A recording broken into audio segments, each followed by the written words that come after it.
Hey, this is Mike Awesome, and you better listen to the interactive interview, or I'll come out of your computer and body slam your ass. Interactive Wrestling Radio.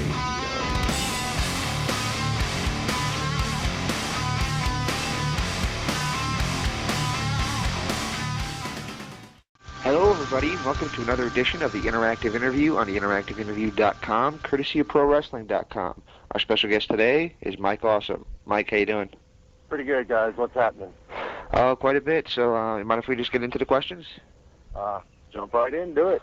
Sure. First question I have for you is, were you a wrestling fan growing up? Oh, of course. Oh, man. I can remember going to the Fort Hesterly Armory in Tampa, Florida. I believe it was like on either Tuesday nights or Thursday nights. I forget now. It's been quite some time.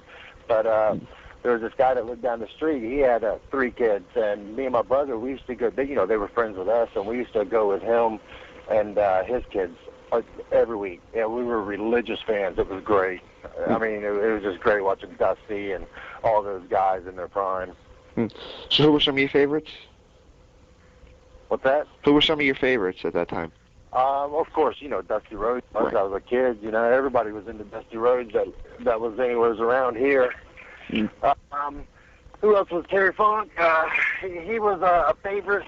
I didn't realize it at the time he was a favorite, but really he was because I hated him so much.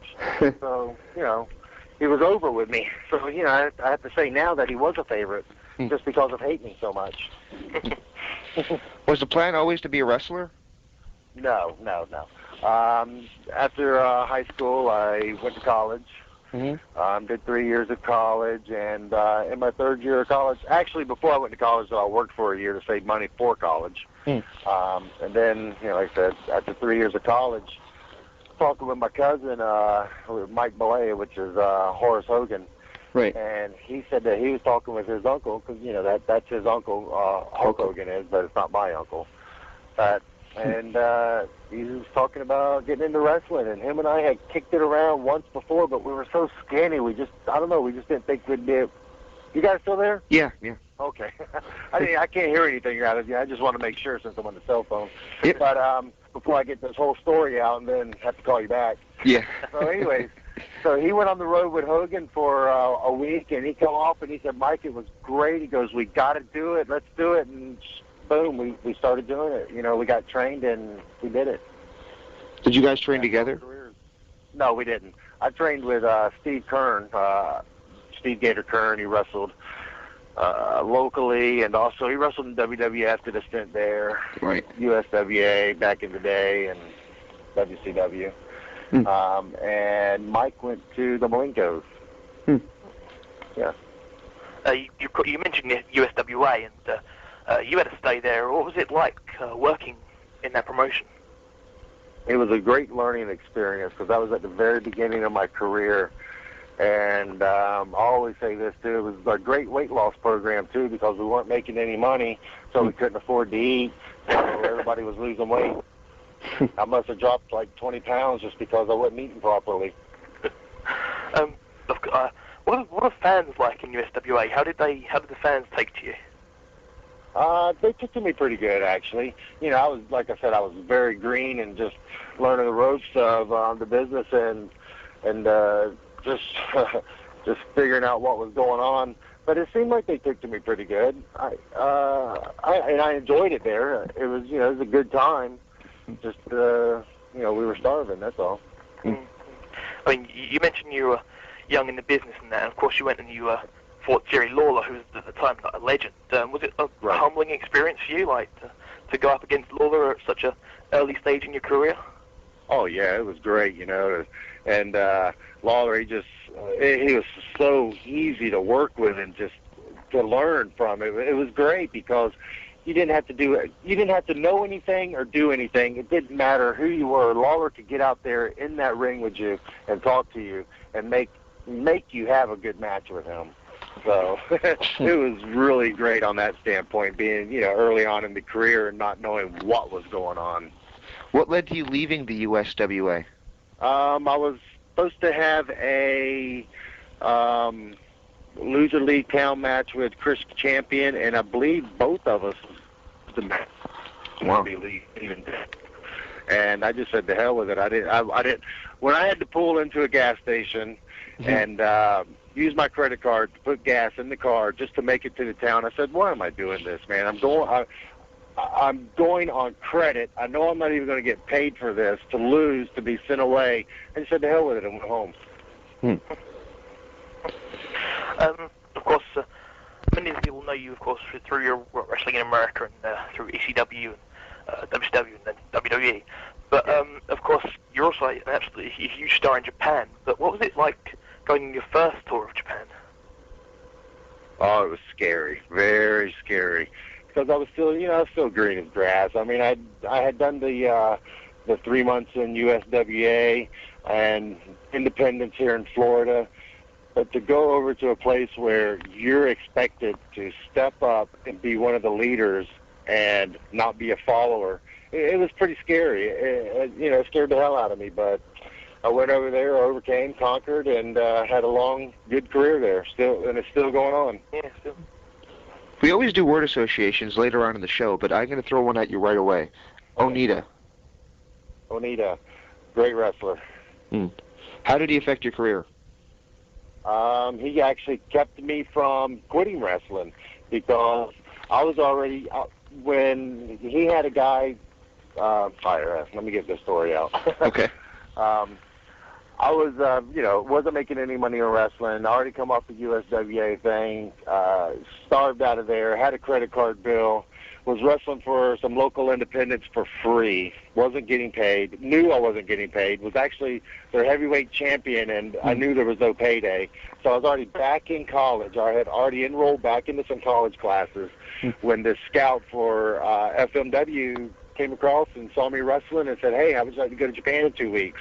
So I had to make a decision right then and there. I was like, well, if I go to Japan, that means I got to drop back out of college again, and I probably won't go back. I got to either do the wrestling or go back to college. So I went to Japan, and thank goodness Anita gave me a job, and I had one for a long time. So I became a wrestler. How do you answer critics that said FMW was garbage wrestling? Well, maybe to some people it is garbage wrestling. Maybe some people want to just see old-style wrestling, without tables, without chairs, without barbed wire, So maybe it was garbage wrestling. I don't know, but it was where I had a job at, and it was a style of wrestling that Onita wanted to do, and he was trying to get across in Japan, which it did get across. As a matter of fact, look around, it caught on worldwide. So, the critics, maybe to them it is garbage wrestling. Like I said, maybe they just want to see old-style wrestling. I don't know. But that's what I say to them. You had a match. This was one of the most insane things I had seen you do. You had a match when you were wrestling in an Olympic swimming pool, and there was... Oh, yeah. For the American fans who never got a chance to see you do things like that, I mean, would you tell them to go buy a tape of that or something of that effect? Is that something you're proud of?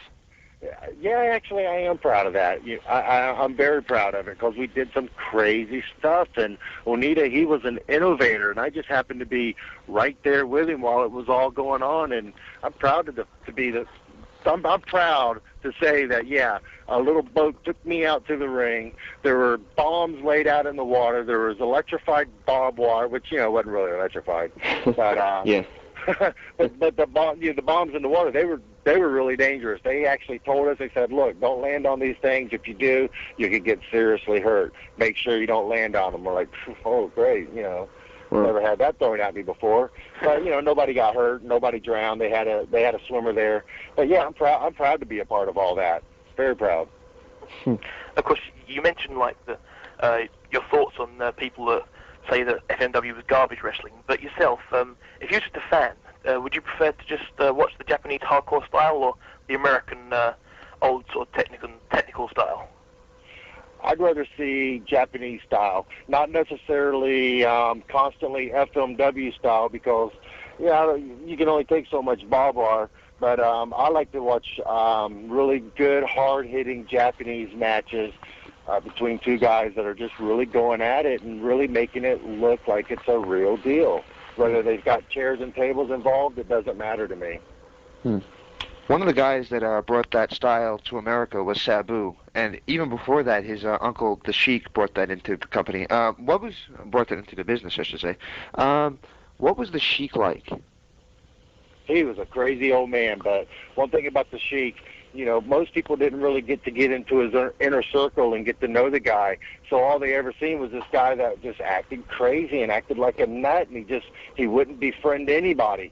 But he worked over there with FMW for so long, and he was on that bus every single day with us, that we just wound up becoming friends. And we got past he dropped the act. He dropped being the Sheik, and he would just, well, he was always the Sheik, but he would be more himself, which is really more of a laid-back guy, not somebody that's constantly cussing you.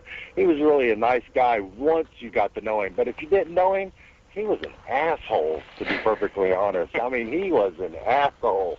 But yeah, I'm just really fortunate that I got to know the guy, or I felt like I got to know him. And I feel really happy about that, and I'm glad, because not many people did, I don't think.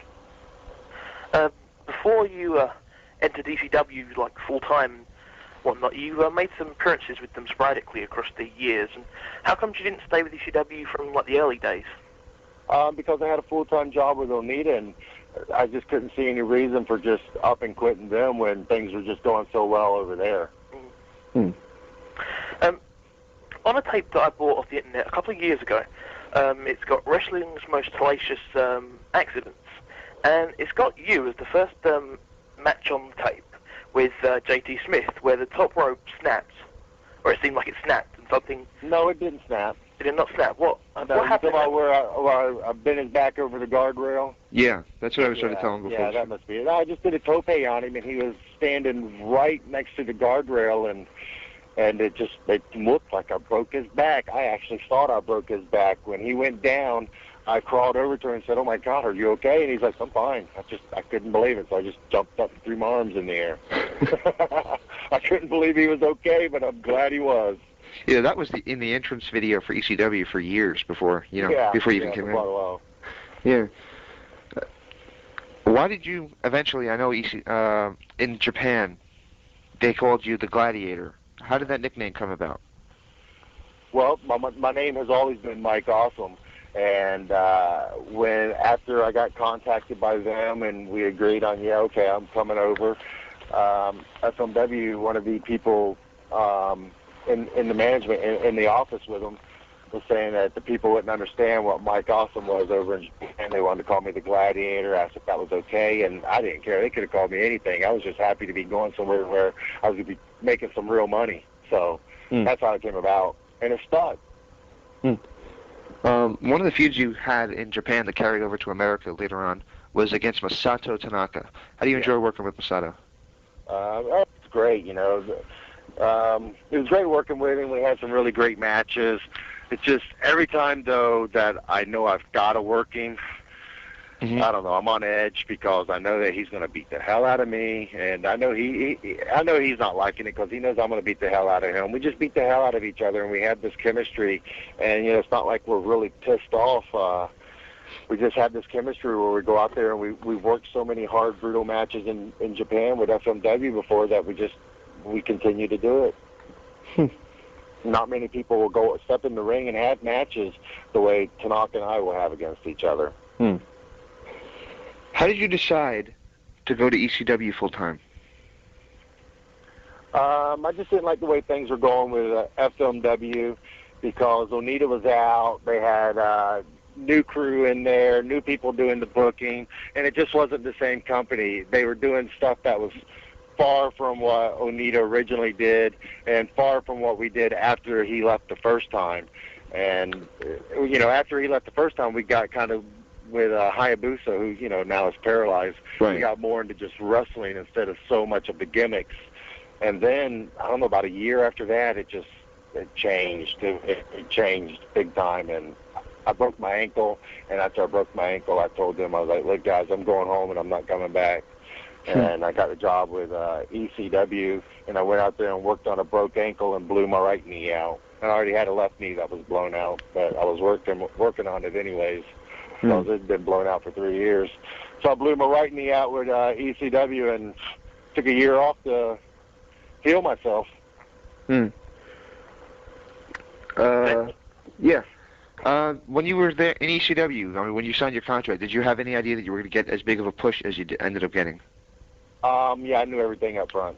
Really? Cool. Yes. All right, memories of winning the ECW World title the first time around. Memories of it? Yeah. Cut my leg really bad. Still got the scar on it right now. With the match. Oh, you're breaking up. You just broke up for a second. Yeah. Oh, okay. I've got all my bars here. Anyways, I liked the whole match, but after we got tapped out of there, I really liked the match that me and Tanaka had after that. So. How was Spike Dudley to work with? He was fantastic. Spike is a hell of a worker. He is one crazy man. Takes some crazy bumps, and he helps me get over huge in ECW. How long had you been talking with World Championship Wrestling before you decided to jump over? About 4 days. 4 days. Yeah. Okay. Yeah. Was there any hard feelings between yourself and ECW at the time when you decided to jump over? The only hard feelings I had was, I wasn't getting paid with ECW the way I was supposed to and the way it was agreed with in my contract. I had no hard feelings with any of the guys there. I didn't really have hard feelings with anybody. I just wasn't getting paid, and Paul wasn't paying me, so I felt I had to leave and provide for my family and get a job where I was going to get paid what my contract said. On the WCW Live audio show, you did a segment where basically you said, coming this date, you're going to tell everybody the true story of what happened in that, the jump. You never really got a chance to do that because of a gag order. Yeah, I talked about it. Yeah, but could you give us that story, exactly what was going on, backstage with ECW and such? Man, that's been so long now. Let's think about all the garbage that was going on. Basically, Paul got an injunction against me to keep me from wrestling with WCW because he said I had a signed contract, which I did not have a signed contract with him. And he did produce a contract that had a signature about 3 inches below where you're supposed to sign it at. Not a signature, initials, my initials, right. Which clearly was not my initials. And we were going to go to court and fight it, and WCW agreed to settle out of court, paid Paul like $50,000, and that's the way it got settled. But I was ready to go and fight it because I know I didn't put my initials on that thing, and he knows I didn't. So from that point on, I had a little bit of a problem with Paul. What's your opinion on Paul Heyman right now? Well, I think he's a dirty man because, like I said, those initials got up there somewhere, and I'm sure he didn't help me out too much in WWE when I got there either. So I just, my opinion is not very high of him. In my opinion, he's a snake. So, but that's just my opinion. Why do you feel that, when you moved to WCW, ECW made a huge deal out of it, but yet when Taz and the Dudleys went to the WWE, they didn't seem to make such a big deal out of it. Why do you think that your move was? Oh, because I just walked out and didn't say a word to him. Didn't show up at the show. I was the heavyweight champion. I didn't do it professionally. I didn't do it the way I should have. I guess I was a little upset about not getting paid and just jumped the way I did. Any memories of the night that you came back and did the lost the belt to Taz? Yes. What are they? Oh, memories of it. That was it was great. I loved it. That was such a hot night. The electricity going through the crowd. Just even though that they were, chanting. I can't remember exactly what they were chanting. Something about me jumping and leaving the company. Right. Even though it was negative towards me, it didn't matter because they were reacting, and they were reacting so huge. I just wish that Paul would have had me in a match like against Rhino, a friend of mine, somebody I could have trusted, and actually went out there and had a 4-star match for him. You came out. Hear that? Because y'all are breaking up on me. Oh, no, I got all that, yeah. Okay, cool. All right, question I got for you is, when you first went to WCW, one of the first people you feuded with was Kevin Nash. How'd you like working with Nash? He was great. You know, Nash, he's willing to do just about anything you want to out there. You know, I don't mean like crazy-wise, but Right. He's not worried about, oh, this guy's going to get too much on me. What's this going to do for me? He just didn't seem to be worried about all that crap that so many other people were. What memories do you have of your match with Hulk Hogan? You know, the greatest memory of that is just knowing that I stepped out in the ring and fought with Hulk Hogan. You know, it's just incredible. I actually did it. It's great. And powerbombed him through a table. I mean, come on. That's fantastic.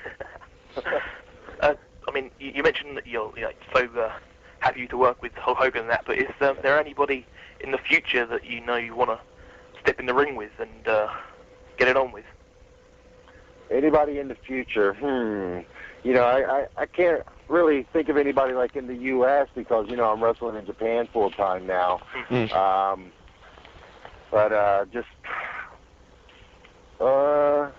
Or is there, a better question could be, is there anybody that you maybe sorry that you didn't get to work with?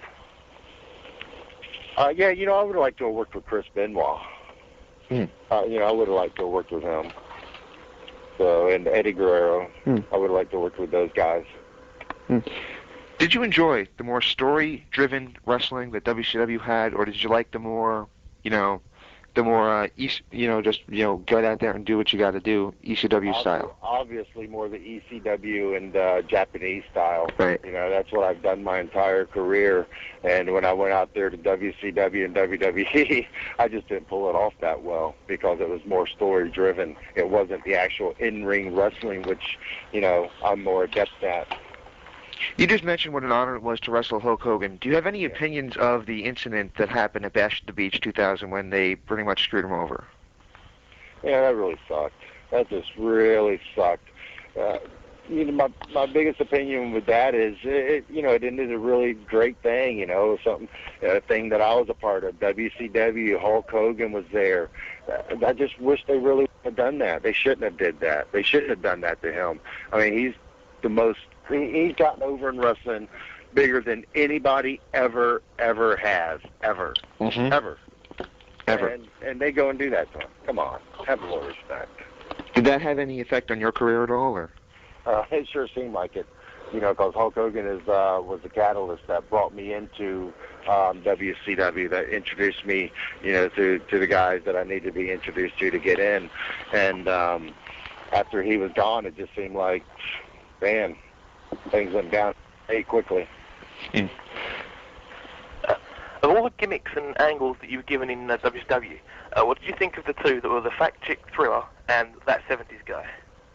The Fat Chick Thriller was just absolutely stupid. You know, I felt like, what the hell are they doing? Are they just trying to make me quit? I'm not going to quit over this. What are they doing? And then the 70s guy was just, you know, at times it was fun to do, and at other times it was just downright embarrassing. Yeah.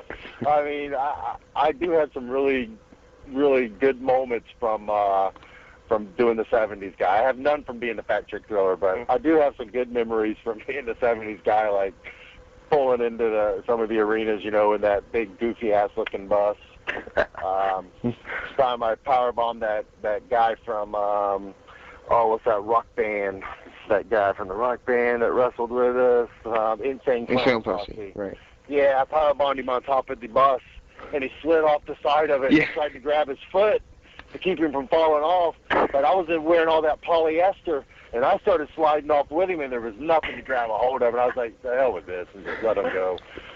Which really was better to let him go, because if not, I would have just toppled over on top of him.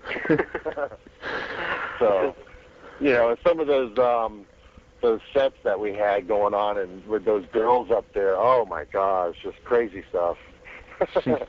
Who was in charge of the booking at that time, and who exactly on the booking committee did you piss off in order to be the one that got stuck in those gimmicks? I think it was Russo that was in the booking at that time. So, you know, I can't say whether for 100% whether Russo was pissed at me because, you know, connected me with Hogan, or whether he just really thought he was doing something good. I really don't know which it was, to be honest. I don't know.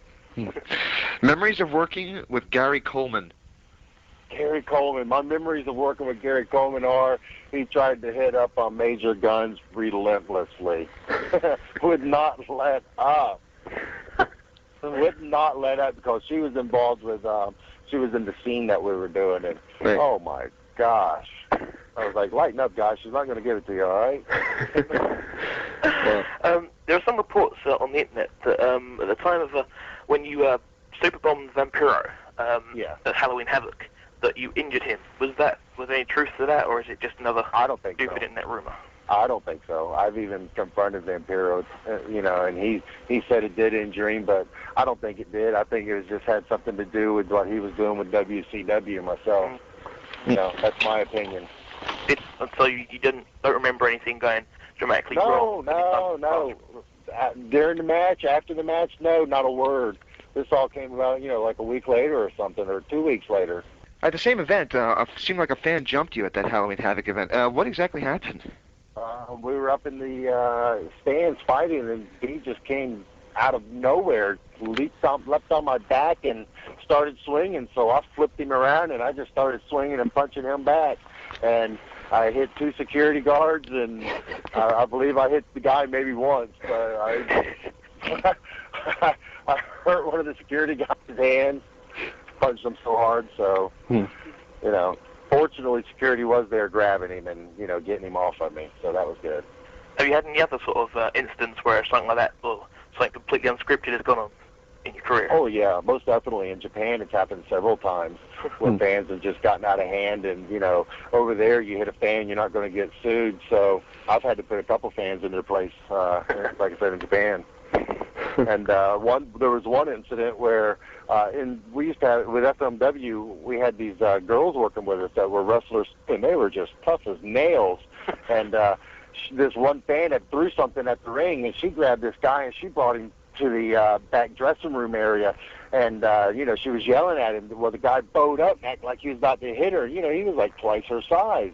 Mm-hmm. And I saw that, and I just come running from way down the hall. It must have been like a 30-yard run, and I just got up at top speed and hit him with a clothesline upside the back of the head. As soon as I got close enough, just about close enough to make contact, she just took one step over because she was looking at me and saw me coming. I just creamed him. Back to your time in WCW, what were your memories of the haircut angle and gimmick? Did you want to have your hair cut? Oh, yeah. Hell yeah. Anything to get out of that gimmick I was doing. Anything. Was that your only pathway out at the time? How did they approach you, and how do they approach people when they want to go into a haircut gimmick or something that would change your physical appearance? Your appearance. Yeah, well, Johnny Ace knew that I wanted out of the gimmick. He knew I didn't want to be the 70s guy. I wanted to do something more serious, like I've always done before. And we had just discussed it. The first step was maybe having a match where I got my hair cut. Boom, there, that gets rid of the 70s guy right there. Mm. So. In the last few months of when WCW was still active, what was the locker room like in comparison to maybe other times when you're in WCW, and maybe other locker rooms that you've been in since and in the past? Well, it seemed like the last few months, everybody knew that something was going on. We was going to be sold, because Time Warner just got bought out by AOL, and they were not interested in keeping WCW wrestling. So, yeah, it just kind of sucked. Everybody knew it was over. It was coming to an end, hoping that somebody else would buy it, but not expecting WWF to buy it, Mm. So, it wasn't as good. The mood just wasn't quite as good, I don't think. I'll try that again. How and when did you learn that WWE was going to be picking your contract up? I was in the dressing room on the last day of wrestling for WCW. We was in, up in the Panhandle somewhere. I forget exactly where. Yeah. That vacation destination for spring breakers. What is that? Panama Beach. Panama Beach. Yeah, I think it's Panama. Yeah, I think that's what it is. Anyways, I'm in the dressing room, and I think it was Hugh Morris that walked in and said, "Mike, your contract got picked up." I was like, "Great." What was that last Nitro like? What was the vibe backstage? Well, backstage was kind of weird because of the way the dressing rooms were set up. There were so many, like, small rooms instead of just, like, one or two big rooms with everybody in it. So it was almost like everybody was off into their own little cliques, I guess. So it was a different atmosphere, but it would have been, even if it wasn't a last day, just because of the fact the way the dressing rooms were set up, because we were in a hotel. You made your WWE debut on the 25th of June 2001 when you came in and attacked Rhino backstage and got the hardcore title. Was this supposed to be like a push for you, or was you going to be brought in as a way to push the hardcore title? They never said a word to me one way or the other, so I don't really know. But I thought it was going to be a push for me, but it turned out, just in the match, from the very first matches I had with the belt, that, it's not going to be a push for me. Of course, you was part of the invasion angle, and you was part of the recreation of ECW in July. What was it like to be wrestling under the ECW banner again? It was kind of weird. Never thought that would happen again.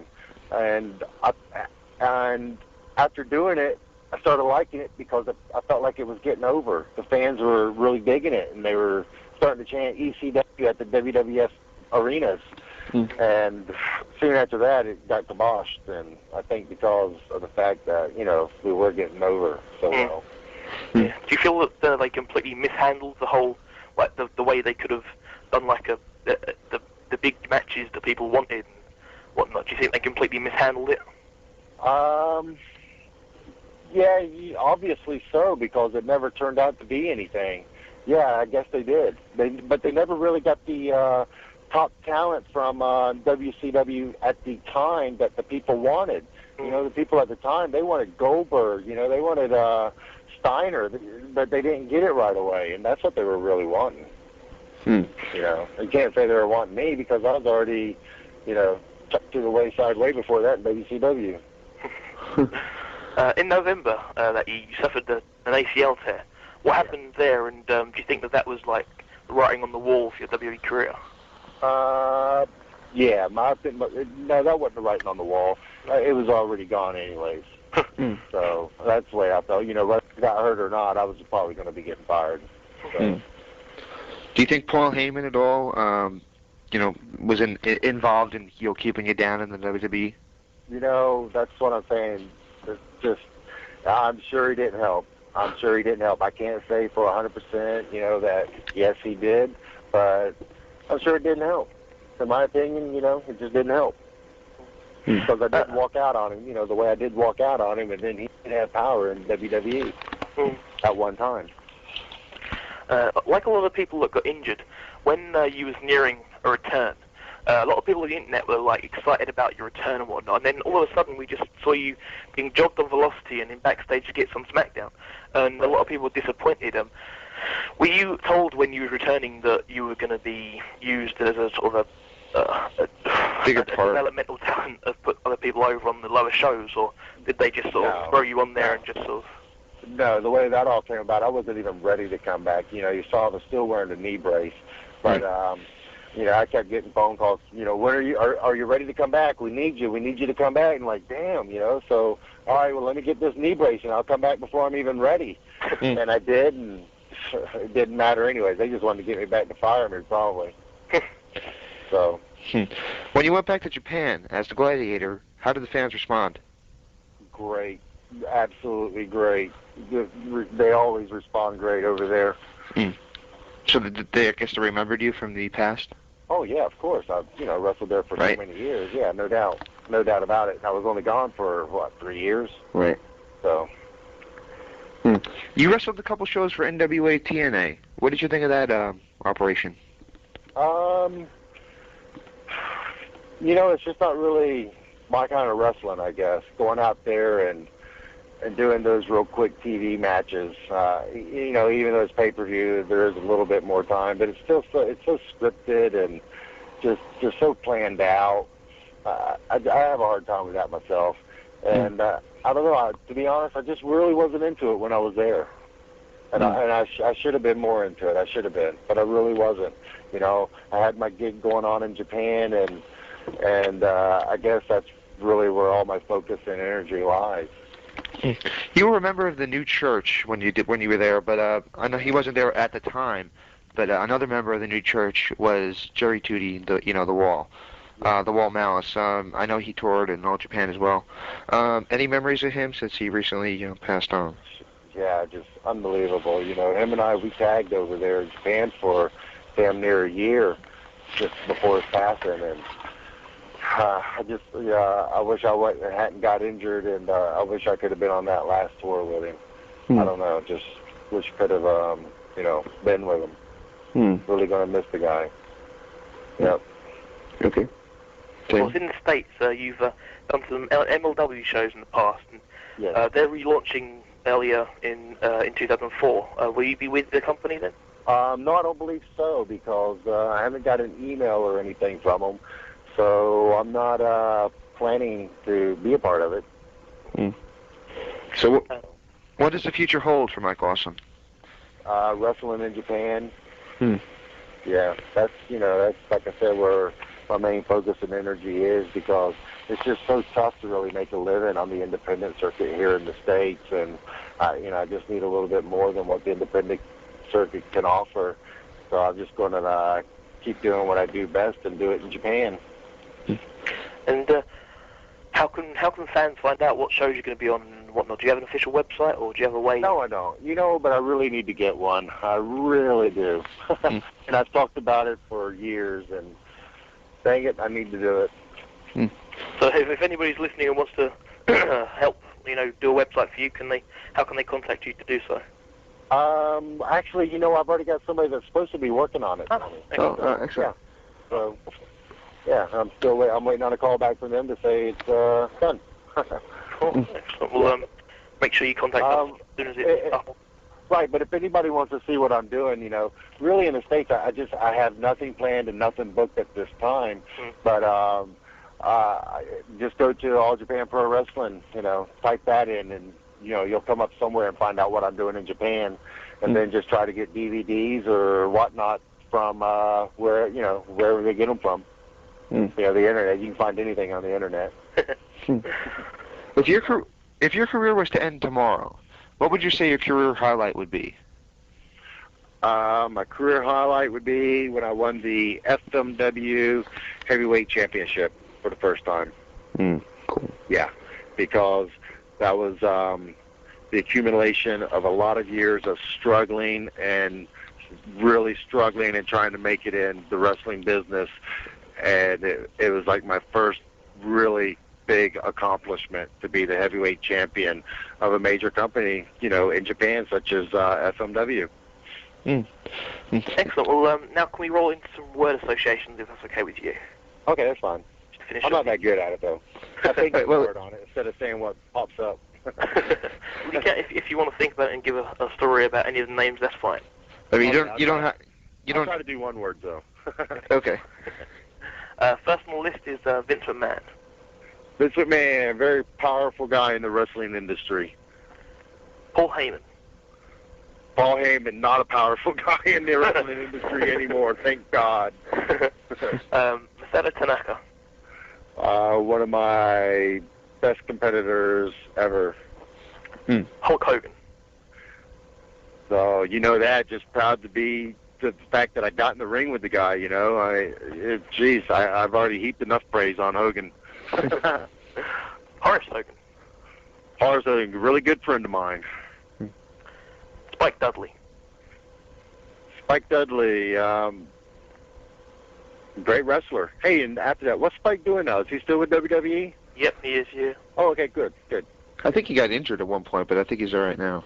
Yeah, taking bumps from La Resistance and whacking his head on tables and such. Oh, okay, yeah. Man, he's crazy. Yeah. Jeff Jarrett. Jeff Jarrett, he's, I like Jeff. Jeff's a friend. I like Jeff. The Great Muta. Great Muta. It's my boss. James, do you have any more? Yeah, the Lava Lamp Lounge. The Lava Lamp Lounge. Man, we had some girls on there with some good times. Judge Jeff Jones. Jeff Jones. Every time I think of Jeff, it reminds me of a little story. Let me give you the little story deal on Jeff Jones. Okay. Standing in the ring, and these people keep yelling mullet out at me. I'm like, what? I wrestled in Japan for so long. I didn't know what the hell was going on in the States with style or anything. Right. And I kind of leaned over at Jeff and said, Jeff, why do they keep yelling mullet? He goes, it's your haircut. And that's the first time I had ever heard that a mullet, was a haircut style. So it's pretty incredible looking back on it. And that was in the ring. Wow. Yeah. Bam Bam Bigelow. Bam Bam Bigelow. Why didn't you catch me on that tope? Sting? Sting, hey, he's one of the best wrestlers ever to come down, ever. I think he's been one of the best, Wouldn't you guys agree? I would say so, yeah. Definitely. Okay. It's so admirable. He was one of the few that, not a dig against you, but one of the few that never jumped across from WCW, stayed loyal through WCW. Oh, that is true. You're right about that. Yes, he did. How about Hugh Morris? Hugh Morris. Hugh just never got that break, I don't feel. They seem to kind of always give him this little push into WWE, but they never really break through as, going all the way with it. Yeah. Of course, he's now retired and doing his announcing. So Right. Would announcing be something you'd ever consider? No, probably not. I'm not really much of an announcer.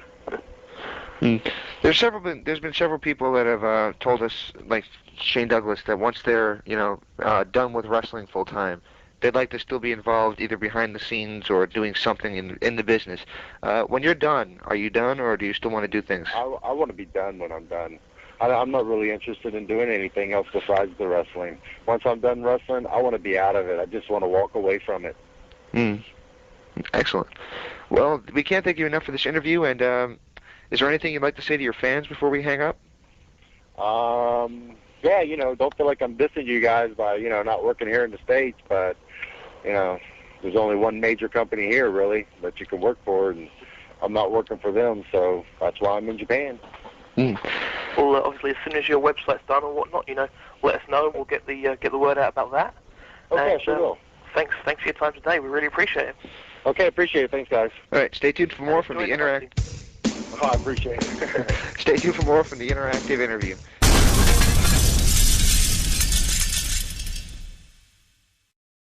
Now available on the Wrestling Epicenter store. Remember the glory days of Herb Abrams' UWF Wrestling? Well, the glory days are back. As they originally aired, not the rebroadcasts, enjoy Fury Hour. Many episodes, many sets available now on DVD at WrestlingEpicenter.com. Hey, this is the Queen of Extreme, Francine, and you are listening to the Interactive Interview.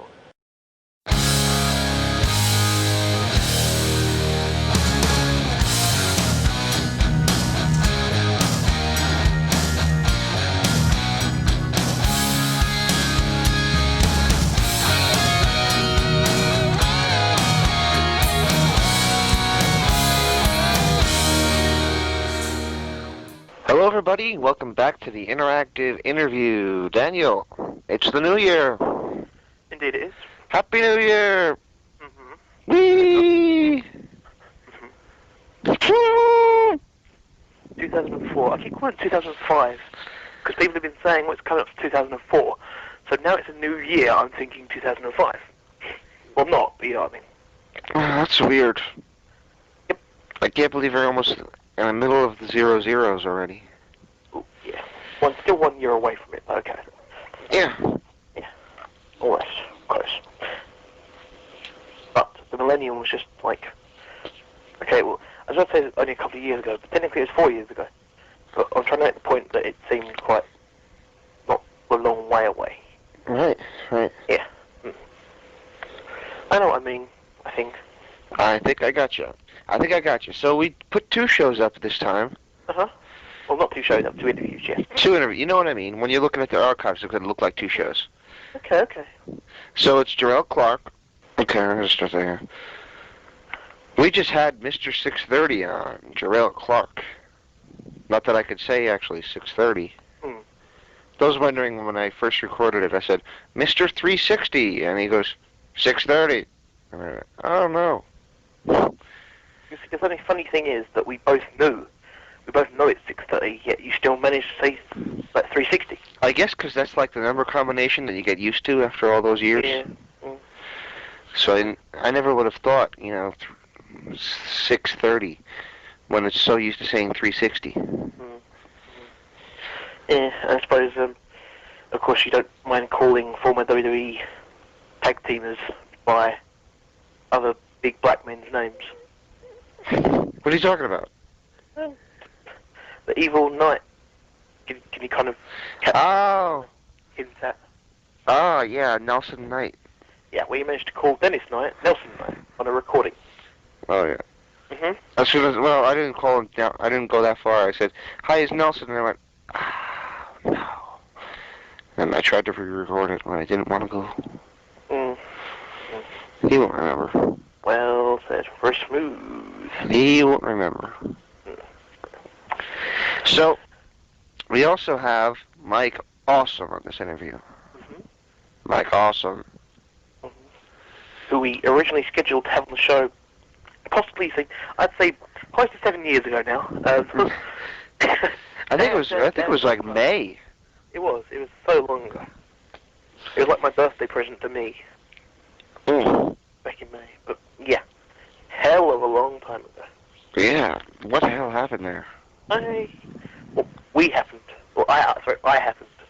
My birthday happened. Your birthday happened, so you couldn't do it that day. I wasn't available. Ultimate. Well, 3 times, maybe. Yeah. And I almost screwed up this time as well, almost forgetting to... Yeah, Mike Awesome calls me like the second on the dot, and he's like, didn't you say you're going to call me at noon? And I just waking up, and I'm like, yeah, what time is it? And he goes, noon? And I go, uh-oh. I said, oh, shit, I was supposed to get woken up 20 minutes ago. By me. Yes, I said, hey, could you just give me 20 minutes so I can set up? That's what we did. Yep, indeed, and he wasn't a problem at all. He went hunting, shopping while he was waiting for us, sorry, but, yeah, nice guy. Finally got it done. Really nice guy. He's an exceptionally nice guy for a guy that has the character of the career killer. Yeah. And just has that, like what he did on Spike Dudley, when he hit that woman in the mouth, or whatever she was, and it looked like he knocked her teeth out. You know what I'm talking about? Nope. There was a woman that came out looking like Spike Dudley. You know how, like, the overalls that he wore at the time? Yeah. And the glasses and stuff. She came out looking like him one day, like to try to save him. And she did like a, what does he call that? What, a Spike album? No, what does he call it when he goes up the corners? Awesome Splash? No. Spike Dudley. Oh, the acid drop. Acid drop, yeah. It's the Dudley dog now, yeah. Yeah, because I don't think the WWE thinks anybody would get the little Spike Dudley LSD. Yeah. Yeah. An acid drop, yeah. But yeah, so I know what you mean about him being a nice guy, like Sid, really. Yeah. Not that anybody ever got the chance to hear that yet. No, but still, that'll come soon. That'll come. Seems the bigger they get, the nicer they are. I was going to say the bigger they get, the nicer they fall, but that don't make sense. So. Yeah. So I wonder if we can ever get, like, El Gigante on the show. With Giant Gonzalez. Yeah. Oh. Same guy. It's the same guy, different character. That was a horrible gorilla suit, by the way. Because, like, what was... It would look good at first. It did look good at first, actually. Yeah. But, you know what I'm talking about? Like, after a couple months, the hair wore off.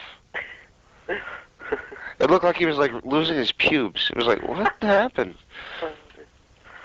Yeah. When you said El Gigante, I was thinking of Giant Silver. No, Giant Silver would be a good guest. He's someone different. Is he still alive? Oh, he is, yeah. Yeah. And talking of Giant Silver and whatnot, and that sort of him, basically, ICP apparently is supposed to return to NWA TNA, or I say return, they're supposed to debut in NWA TNA on the 7th of January on their return show, their first show in 2004. Mm. Did you hear about that? I did not, no. So you just heard about it. So we get an exclusive reaction. Wow. I don't know how I feel about that, though. No? Well, I like the guy. Well, I don't like their music, but I like the attitude, because they're kind of goofy. That's cool. But I like, it's like they're not really that great of workers, and I'm not sure what they bring to the table for, wrestling. I know they have their own company, Gigolo Championship Wrestling. Championship Wrestling. Championship? Yep. Uh-huh. With JCW Juggalo Championship Wrestling. I didn't know that. Okay. Mm. Of course, they're friends with Vampiro, so, well, they were, I don't know if they still are, but... Yeah, Vampiro, when Mike Awesome powerbombed him off the top, this is what I found coincidental about this interview. Mike Awesome powerbombed him off the top rope, and, Vampiro looked hurt, but I wasn't sure he looked more hurt than anybody would be if they just got, dropped off the top rope that way. Yeah. So, anyway, he got helped out, and he said, "Oh, I broke my neck." Guess what?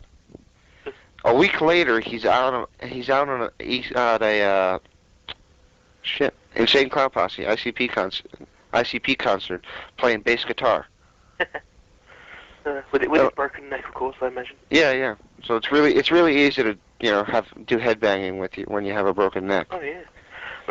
I know there's advances in neck surgery and whatnot, but I don't think it's quite got to the point where you can have surgery and be fully recovered by the next week yet. No, I think maybe in a few years, not yet. Well, seems like Kurt Angle discovered it once, but that didn't ultimately work out for his benefit. Well, it's the same surgery that Steve Blackman's had, and he said he's back almost fully fit. So. I think surgery could be a good thing, but the problem is, what happened with Angle that it got re-injured almost immediately? But he's had a re-injured neck, but it's a separate injury. It's a different part of the neck that was injured this time around. There's still another neck injury, so still more problems there. And Brock Lesnar's got a screwed up elbow, so's the Undertaker, Austin's neck's screwed still, Shawn Michaels got a dodgy back, Triple H is injured all over most of the time, Batista keeps falling down the stairs and falling over and ripping muscles here, there and everywhere. Randy Orton's a walking disaster zone when it comes to injuries. Ric Flair's pretty old. Ric Flair falls when you look at him. Ric Flair falls over and breaks his nose on ropes. Did he do that? Yeah, we didn't actually break his nose, he just really blooded it and busted it on a rope when he fell over and he basically slingshotted himself off the second rope, back down onto the first rope, and went nose first, his nose just exploded. So, Evolution is screwed, injury-wise. And Kane, who's doing pretty well recently, injury-wise, he seems to be pretty rock steady. Goldberg likes to sever tendons and whatnot in his arms by breaking windows. Then you've got... I remember, that was freaking cool, though, when I saw that. It was lovely, it was brilliant to watch, but unfortunately it put him out for 6 months. Right, it was like... Because it had that cool image to it, and I thought, damn, he could hurt himself doing that when the first time I watched it. And then I go online and I go, uh-oh, Goldberg severed the tendons in his arm by punching a hole through the window. There we go, kids, don't do that at home. Of course, I've run through basically all the main eventers on SmackDown except for John Cena, who's the one who seems to be there. Benoit won't be. I don't think Benoit can be killed by conventional weapons. I mean, that guy's like bulletproof. He's had neck surgery. Edge is going to come back. He's had neck surgery. I'd like to see Edge back. John Cena, he hasn't had any major surgery since he's actually come up instead of being prototype in OVW. Since being John Cena as himself on WWE television, he hasn't had any major surgery at all, has he? Not that I know of, and that's a good sign. Maybe he knows what he's doing. Exactly. So, and of course, and Rob Van Dam, of course, he's been. And he's surprising. The way he wrestles, you'd think he'd be the first one to get an injury. And of course, you know, because he stretches for so long for his matches and whatnot, but as he said in an interview with us, right. That's probably why. It probably contributes quite well to the fact that he's kept himself fully fit. So so we've got two people like that WWE can bank on. Touch wood. Rob Van Dam and John Cena. RVD's getting buried. It'll probably be a buried alive match by Vince McMahon. That'd be quite ironic, wouldn't it? And then we got John Cena, who is probably going to win the Royal Rumble. So there we go. I hope they don't do a predictable finish like they did the other week on SmackDown about a month ago. What's that? The Benoit and Cena, and they both go over the top at the same time, and it's like, oh yeah, I didn't see that coming. Didn't you? Yeah. It's like Bret Hart and Lex Luger from the Royal Rumble 1993. And Rock and Big Show. Rock and Big Show, they did that too. No, they've already done it once, like very recent memory, with that being Angle and Cena. So, Benoit and Cena. So there's no way they're going to do it in this Royal Rumble. But already entered in it, of course, after SmackDown this week. Because by the time this goes up, it will be past SmackDown time. So it's safe to say, you can say that Benoit is the number one in the Royal Rumble, number one entrant, as made by Paul Heyman. John Cena's entered into it. So is Kurt Angle. There's someone else as well. Name escapes me, but I know there's another one, possibly another two. And so that's sorted. And of course, Triple H versus Shawn Michaels will be the Raw main event, the world title. So Triple H can go over Shawn Michaels again. And of course, there's rumoured matches. A rumoured match I hope doesn't happen is Kane versus Booker T. I'd like to see it happen, but not yet. Not at the Royal Rumble, because I want to see Kane in the Royal Rumble. But again, if they put Kane in the Royal Rumble, we have to win it, otherwise he's going to look weak. True. Sorry, I kind of silenced you there, didn't I? No, I'm just listening, and I'm thinking about how the old Royal Rumbles used to have they'd have matches that led up to anything, but they were never really matches that were incredibly important. Yeah. It was like, Jim Duggan against the Big Boss Man. I remember back when they used to have like Los Barricos versus the Goodwins or something. So it'd be an okay match, like when you think about it, like if they built it up, but they just kind of throw it on the card. Right. You see it and you think, okay, right, just fill in time before we get to the Rumble match. Right. It's going to be about an hour and a half. Right. And the Rumble match used to go. They used to only enter once every 2 minutes, and then it was down to 1.5. Then it was 1 minute, and then I don't know what it's up to now. I think it's still at 1 minute this year. It's just a bit of a shame, actually, because they can make it last much longer if they did 2 minutes.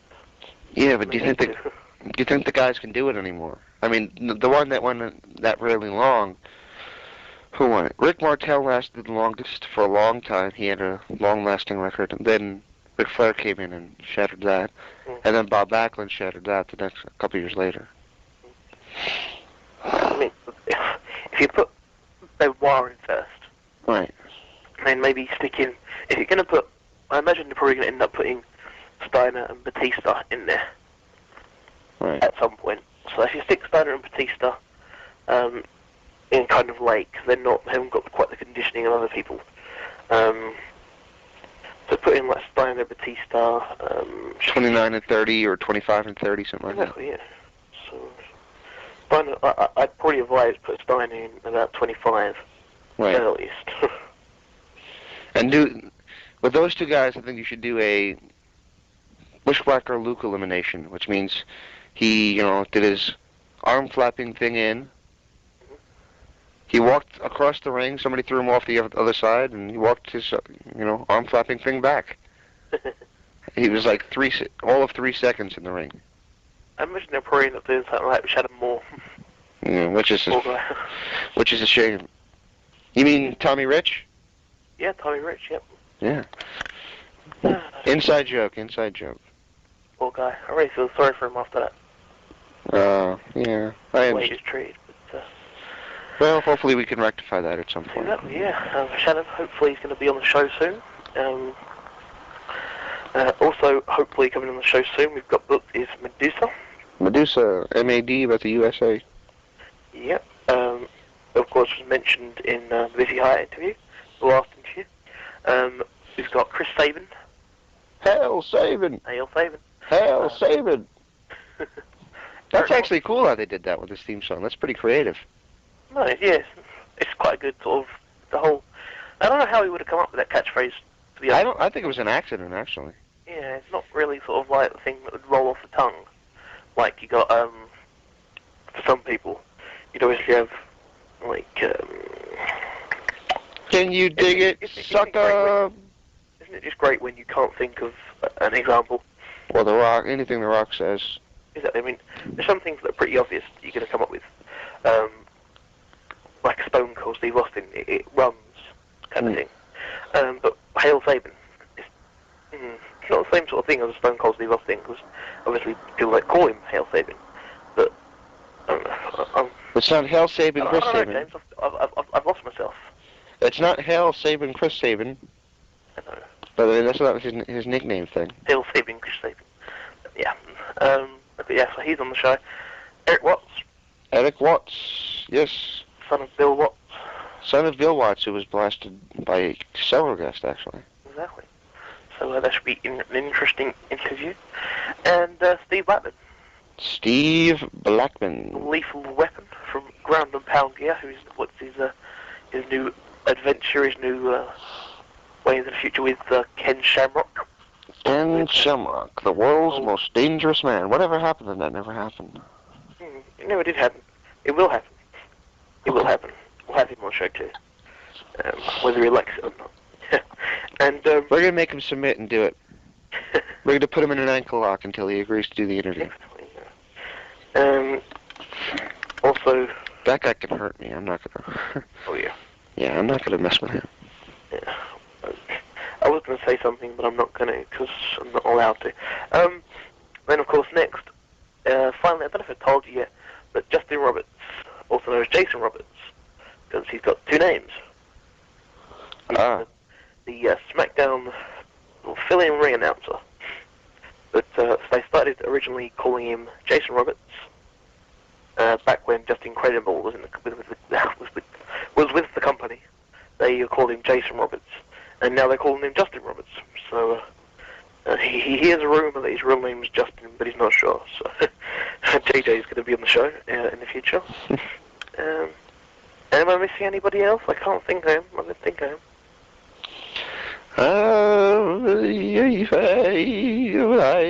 We've got an interview recorded with Scott Chong. Scott Chong, yeah. Well, anybody else? You got that out of my Indian thing. I what? You got that out of my Indian thing. No. Okay. God, I was just thinking to myself. You put me on the spot there, so I just decided like that. I don't know. Okay. So, we haven't really discussed the Mike Awesome interview yet. No, we haven't really. Mm-hmm. Solid interview, wasn't it? Solid interview, yes. What did we do? Good with the stories. Yeah. About a half hour or so? Yeah, he's good with the stories. He likes speaking and giving stories that people will like to listen to. He's a very incredibly nice guy, though. Like I said, it's very surprising to see how nice he actually is. Because it's kind of a credit to him, because he can put himself over as being such a horrible guy that you talk to him and he's so friendly, but you're shocked. Right. You know who he actually sounds like at times? Who? Don West. I have to kind of sit down and think to hear that. I don't know. I suppose a tiny bit. But when the first time not blindingly obvious. Yeah, but the first time he called me, he's like, "How you doing, buddy?" And I went, "Oh my God, it's just Don West." I didn't say that, but I thought, who could this be? Because who would be calling me? And he said, "It's Mike Awesome." And I'm like, "Oh, okay. Hey, how you doing?" So I thought it was a pretty good interview. I think we're going to turn some heads with it. He didn't, like, blast anybody or anything, but still. It was a pretty good interview. I was thinking of something to say. It was like a link. It fit perfectly. A link. Kind of, Zelda, a link to the past. Well, that's the other person I was forgetting of, Ollie Anderson. He's coming on the show at some point. And Zelda made you think of this. Pardon? And Zelda made you think of this. No. I'm sitting here thinking something different. I'm not listening to you. Ollie Anderson is in the same boat as Bill Watts. As terms of promoters that people tend to bash a lot. Yeah. And of course, he now apparently is not since the internet tends to bash him, I guess he's bashing the internet. As our friend Dave Meltzer found out. Yeah, poor Dave. Poor Dave. He was on Wrestling Observer Live recently and really let go. Yeah, he came on and he was in a bad mood. Seems Dave's line of questioning didn't really help. As he did the obvious radio promotional tactic of, instead of telling people about Ollie's book, he was going to try and let Ollie speak about it, so that Ollie could put it over. But Ollie didn't really I don't know if he didn't get this, or he thought that maybe Dave hadn't bothered to read the book or something. But basically, he kind of sat there and assumed for the next half an hour Dave hadn't read it when he had. But kind of insulting the way that he thinks in the business, and saying that all of his facts and stats about wrestling are wrong, whatnot. So, did he ever call him a name, or did he just yell at him? No, he didn't insult him at all. He said that, he'd probably be a brilliant booker and yada yada yada, saying it all like sarcastically. But didn't insult him flat out, no. Well, forgive me if I don't feel incredibly sorry for Meltzer, and I like the guy in terms of, like, writing, and I know he's a bright guy. But there was times in his past when you knew he was on the payroll of other companies. And the truth was, at one time, he was a WWE employee. He doesn't admit to this, but he was. And he was writing an impartial internet report. Impartial, right. Inverted commas, yeah. Right. It was pretty much, it was as impartial as WWE, my boss. Well, they didn't say that, but WWE, I love you, I love you, I love you. ECW, your trailer trash. WCW, you suck. So that was pretty much it. Maybe he really thought that, though. Maybe, but I think You never know. the Benjamins made him. Why don't we get him on the show to find out? Okay. Because I went on his show once. And talking of people coming on the show to speak out about something said on the show, had a rather interesting email from Rob Feinstein. Rob Feinstein. Yes, we did. After the comments that Missy Hyatt made about him. Yes. Basically, just denying what she said. Well, not denying it as much as saying why he couldn't. Yeah, well, good point. He didn't deny it at all, actually. He kind of admitted to it and explaining why, and it was rather detailed and graphic, really. So it was rather immature, I thought, as well, if I must say so. Well, I suppose that it's kind of just retaliating to what Missy said, really, I suppose. But then again, Missy was being honest, and Rob was just pretty much. Rob's probably just had little Robbie had his feelings hurt, I guess. Yeah. But so, I've offered him to come on the show, and not speak out if he wants to. So if he comes on the show, he's accepted the offer, and he doesn't. If he doesn't, then he hasn't. So. He'd be a good one for a short interview. And the final person I've been trying to think of, over and over again, I've booked for the show, is Bill Apter. Bill Apter, really? Mm-hmm. I'd love to have him on. I'd like to talk to him about getting on his magazine. Yeah, so I've got booked him for the show. Spoke to him last night, I think it was. No, not last night, because that would be New Year's Eve. So a couple nights ago. It was yesterday afternoon, actually. So it was yesterday, but it wasn't. That's cool. Yeah, so he said he'd come on the show. Setting up a date with him in early January. So, and that's the other. Bill Apter, for those who are wondering, was the editor-in-chief, and he was pretty much in charge for many years of Pro Wrestling Illustrated, and now is doing his Total Wrestling magazine over in England. Mm-hmm. So he's a quite accomplished internet journalist that's for some reason has, I guess, lost credibility in some way since the start of the internet, which is a shame because he was always one of my favorites. Yeah, he's a very funny man, and glad that he's agreed to come on the show. And provisionally, Dustin Reynolds, aka Goldust, aka Lone Star, has agreed to come on the show. But there is rumours and reports that apparently he's signed some sort of waiver or something, which means until he's wrestled his first show outside of WWE, he can't do any interviews, and he can't bash the company because of a return clause or something or other. But it's probably absolute nonsense, just made up to kind of scare people away from trying to book interviews with him. So I ignored that completely and went and tried to book an interview with him. So provisionally he said yes. Really? Yep. You're doing a lot of work behind my back here, but I like it. Sorry about that. That's okay. This is like, I'm like, I should call you up one day on the show, just start recording and say, so, what have you been doing that I don't know about? I was like, I wake up one day and I go to ProWrestling.com and I see TII year-end awards, and I'm like, really? Oh, yeah, sorry about that. And I'm ready to get upset, and I see, get a free WWF employee, former WWF superstar autograph, and I'm like, who the hell is you going to get to sign something? So, yeah, got it all sorted. Talking of the year-end awards, because of course I'm home with Christmas, I've been totaling up the votes here. Still got about 50% of them to total up when I get back to my other abode down in Portsmouth. That's going to be, I'll total it up as soon as I get back on the 4th. But 50% of the votes showed it's a three-horse race. Three-horse race, with one stretching away, the other on its tail, and one sort of falling behind. Do you care to? I will elaborate, but the simple fact that right now you can still vote right through until the 4th, which will be the closing date, the final. Basically, in other words, when we announce the winner, you can't vote anymore. Right. Makes sense, doesn't it? Right. So, at the moment, when this show goes up, it'll probably be the 1st of January this goes up, so you have a couple of days left. At the moment, the person in the lead, after 50% of the votes are counted, is Rob Van Dam. Rob Van Dam. In second is my pick. Mike who? I said my pick.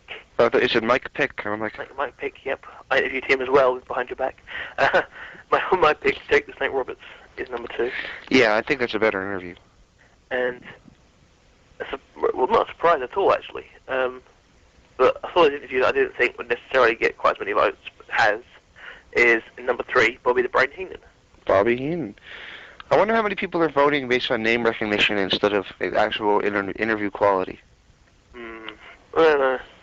A few people, probably. Quite a few people, I think. Bruno Sammartino's doing okay. And B.G. James is doing okay. And there's one more, and Ted DiBiase's doing okay. Okay. So quite surprised. Teddy Hart's only had, like, I'd say not even 1% of the votes. Over the course of both of his interviews. I guess it's because of the name recognition again. Yeah. I think a lot of people vote for, oh, Rob Van Dam, I know him. I'll vote for him. But then again, that's the course of the tide, because whether you have a good interview with someone or not. I think we had a decent interview with him. We did have a good interview with them. I'm not saying we didn't. But whether we have a good interview or not, more people are going to listen to that to find out whether we had a good interview or not, if you see what I mean, because of his name. But then again, a good interview can outdraw a bad one with a good person. So over time, not instantly, but over time. Over time.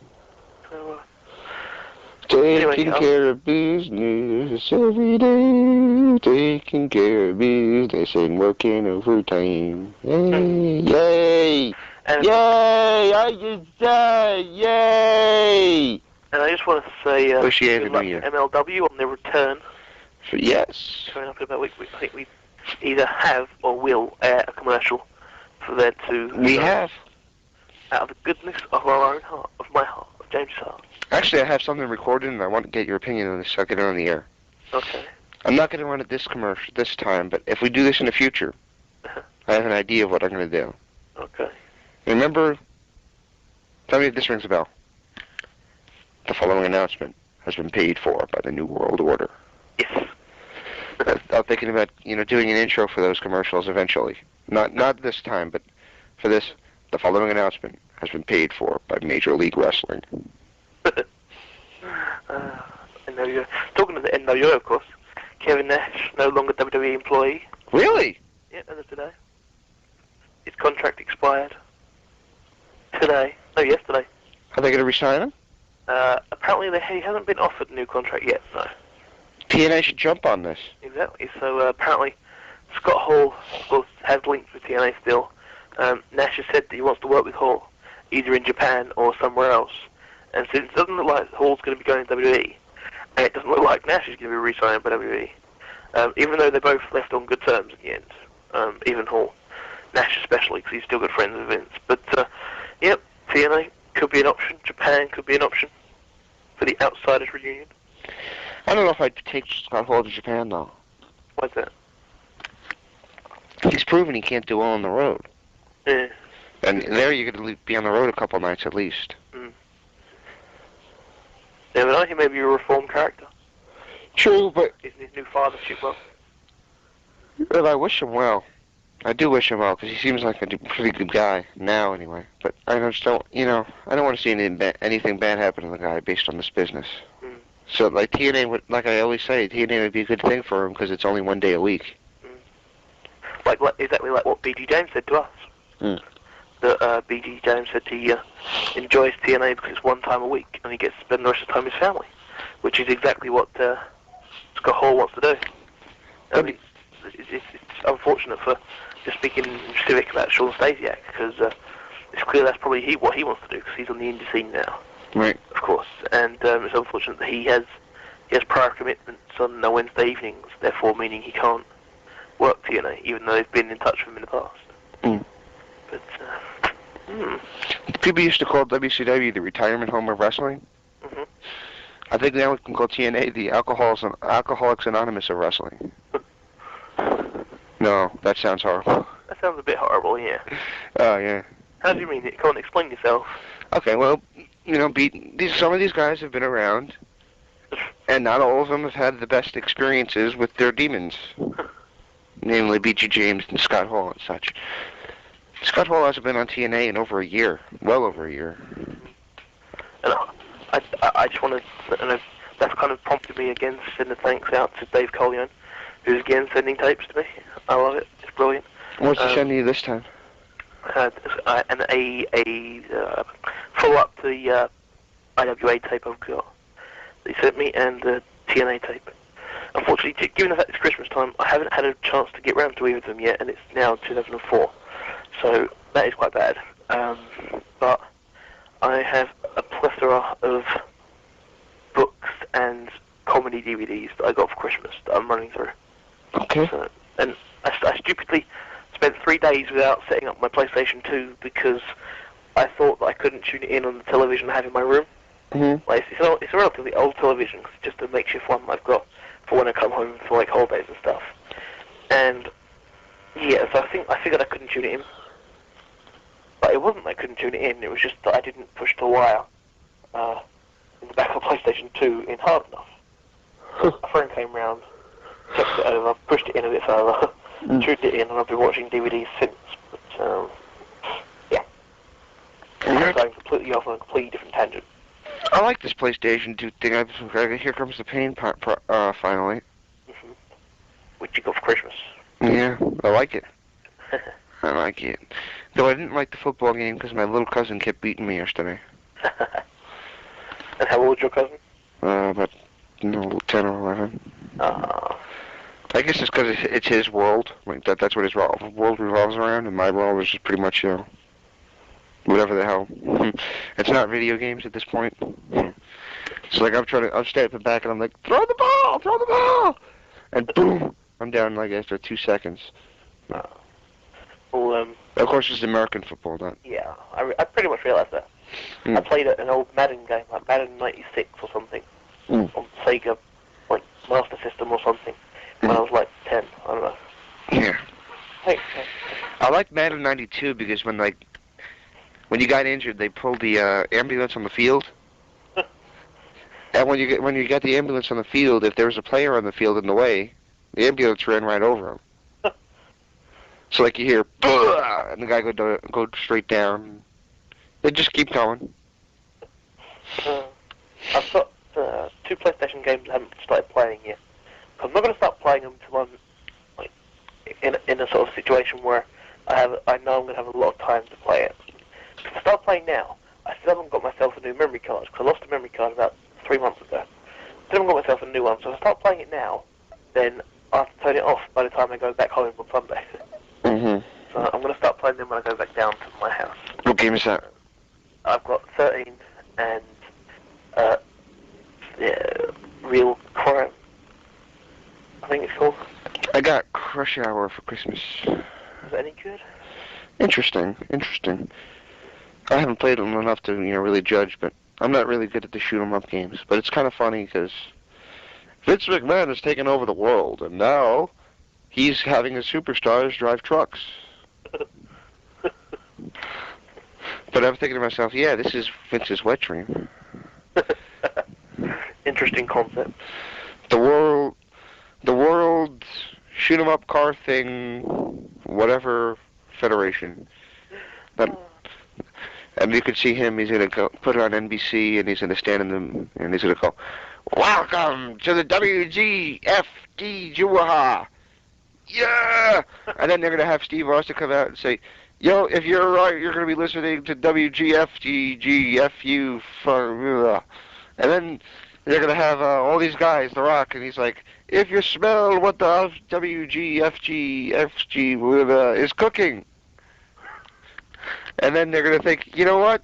This did good ratings tonight. It got a 10.2. And the next week it's going to be a 5.1. And the next week it's going to be 2.6. And the next week it's going to be 1.9. And then it's going to go straight down. Oh, my. And then did someone leave a firework from last night under your arm? Someone just lit it up. Dude, you just went off on one. Man.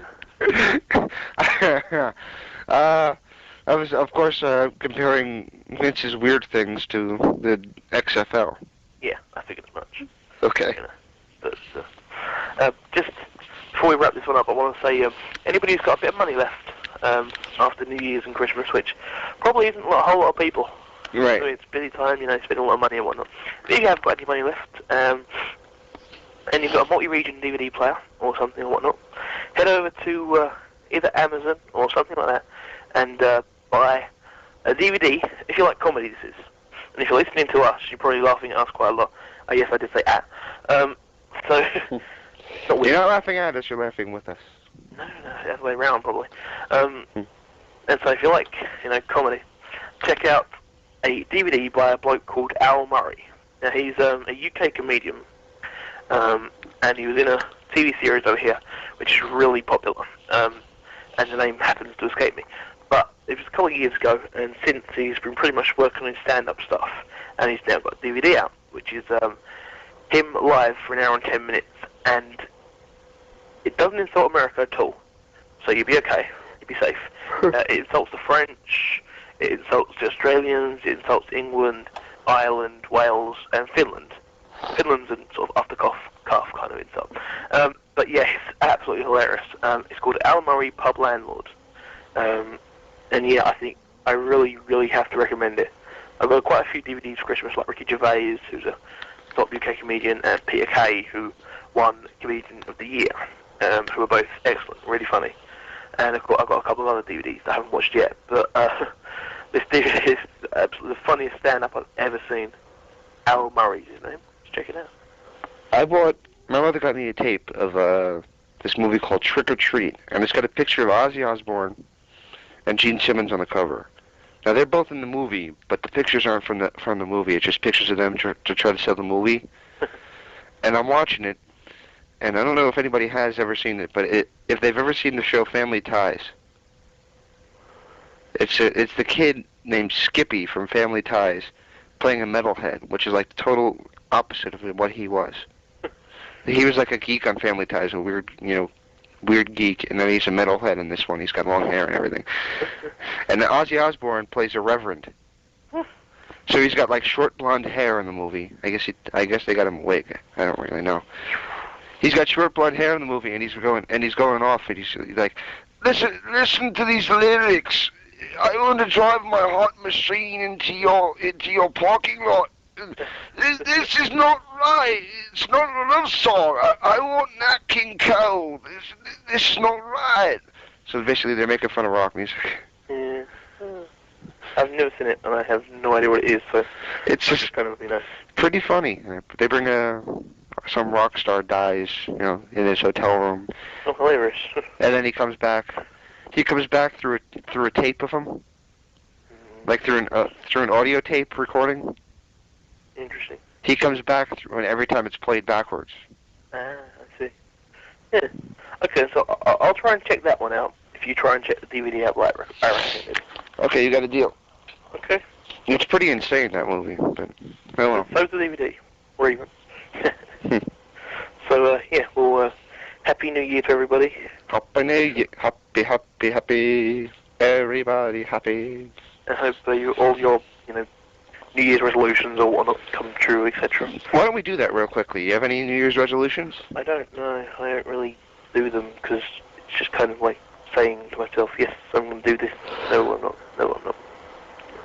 There's nothing really that I specifically feel that I need to do, really, except maybe get a hairstyle. Yeah, why do you move my phone away from the phone when we're doing recordings so it doesn't make beeping noises. Perhaps, maybe. Maybe that too. There's no really New Year's resolution I need to make either, except I need to be a little bit less ignorant and, a little less jumping down people's throats. That's what I'm going to try and work on. Good idea. And yeah, I saw your comment on ProWrestling.com. I was like, James is stupid. He likes to insult our fans. I'm like, no, I was insulting Dave Meltzer. I wasn't insulting these people. Maybe I read it wrong. I don't know. Maybe I did. But yeah, people check out the forums and post in there. I know it's the Christmas period and everything, and it's slightly, downturn because people are busy and they're doing their family thing and stuff. But check out the forums and post in there, damn it. Yeah, at this point. Give me some money. Every time you click a page and click a post, I'm probably earning about 0.01 cent. So, support the show, and by the time you've posted 10 times, I may have a cent. Right. And you can fill these down your beer. Trust me, Daniel, you have a cent already. I must have missed it. Oh.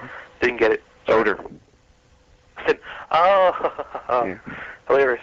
And so, well, I do actually, because I went and bought one on the other day. I bought a bottle of some perfume stuff. Perfume? Deodorant? No. Aftershave. Cologne. It's not perfume, it's that's a place in Germany. Oh, is it? Yeah. Well, that's what we call male perfume. But apparently it's unmale to call it perfume. Yeah. So you got cologne.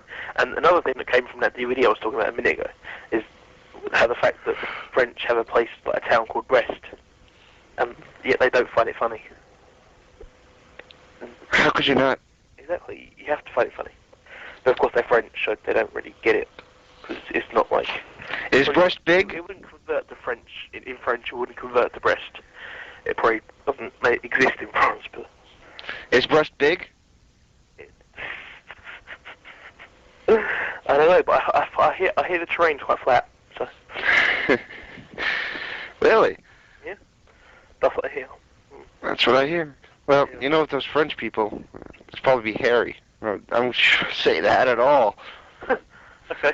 I'm sorry if I offended any of our French listeners. I'm not.